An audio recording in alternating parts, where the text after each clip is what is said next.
Amael, créé en 2019, est le premier collectif français d'associations d'aide et de soins à la personne qui est engagé dans l'accompagnement des particuliers de tous âges et de toutes conditions. Au total, 13 associations sont membres du collectif. L'association la plus ancienne existe depuis près de 80 ans. À noter que 65 000 particuliers de tous âges et conditions sont accompagnés par Amael. Amael compte plus de 10 000 salariés et bénévoles. Et je vous présente tout de suite mes deux invités pour découvrir Amael. Bonjour Aline Dougou, bienvenue. Bonjour. Vous êtes chargée de prévention, développement RSE chez Amael à Belfort.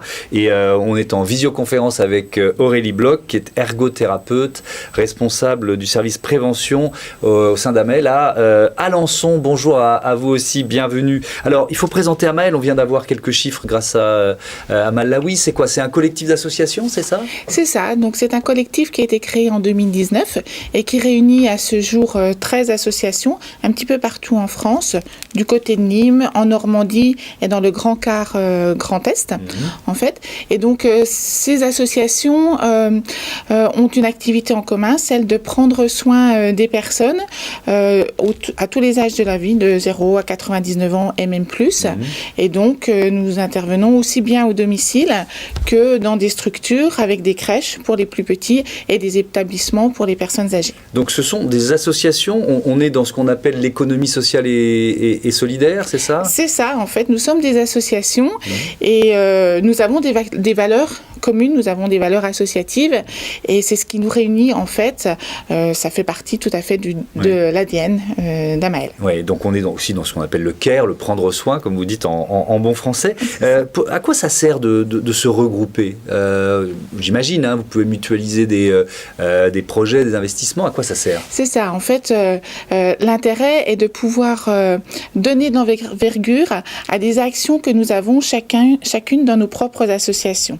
Je vais prendre l'exemple d'une action qui a été initiée à Belfort en 2019, qui est l'action des éco-ambassadeurs. En fait, nous formons et nous sensibilisons nos salariés aux bonnes pratiques environnementales.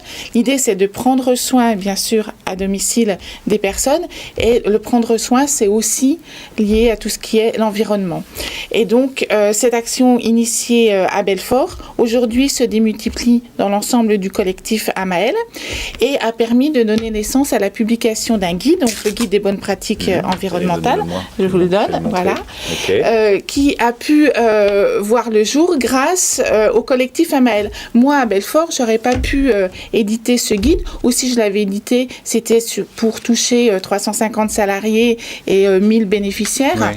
Aujourd'hui, ce guide, il est publié à 10 000 exemplaires pour nos 10 000 salariés et bénévoles et il permet de toucher 65 000 personnes. Oui, avec des conseils qui sont vraiment très concrets, économiser l'électricité et le chauffage, participer à la lutte contre la pollution atmosphérique, etc. etc. C'est ça, donc il est à double lecture, il s'adresse à la fois à nos salariés, mais on y trouve également des astuces pour les bénéficiaires parce que l'un ne va pas sans l'autre. Bien sûr.